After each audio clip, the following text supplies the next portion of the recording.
আপনারা অনেক মিডিয়াতে এই ইস্যুটি দেখেছেন এবং কয়েকজন মানুষ নিজে ফেস করছেন যে গ্যাসের নিয়ে একটা স্কেরসিটির খবর সব দিকে ছড়াচ্ছে।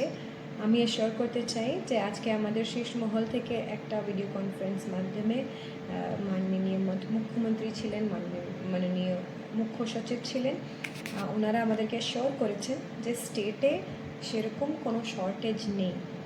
তো আমি এই সংবাদ মাধ্যমে আপনাদের যে আমাদের আম নাগরিকের কাছে, ঝাড়গ্রামের নাগরিকের কাছে এই রিকোয়েস্টই রাখবো যে কাইন্ডলি কোনো প্যানিক বুকিং করবেন না।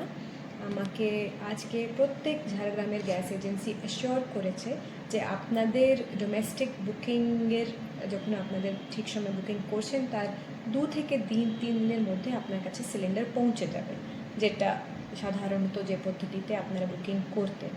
তো এই সময়ে এই মিস অ্যাপ্রিহেনশনের আন্ডারে এসে বা প্যানিকের আন্ডারে এসে কোনো ধরনের প্যানিক বুকিং, মাল্টিপল বুকিং চেষ্টা করবেন না। সাফিশিয়েন্ট গ্যাস আছে, যেরকম আপনাদের কনজামশন আগে হতো সেরকমই যদি চলে তাহলে আমাদের জেলাতে কোনো ইস্যু ফেস হবে না।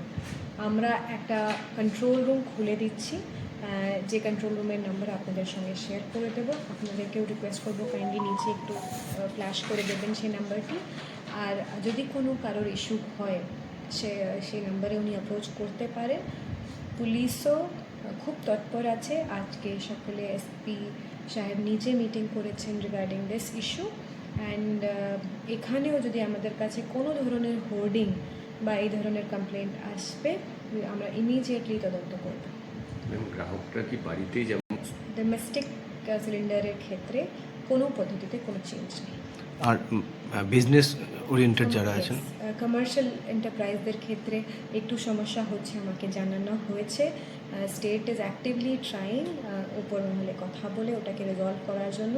আমরা অ্যান্টিসিপেট করছি যে 1-2 দিনের মধ্যে আমরা একটা সুফল পাব।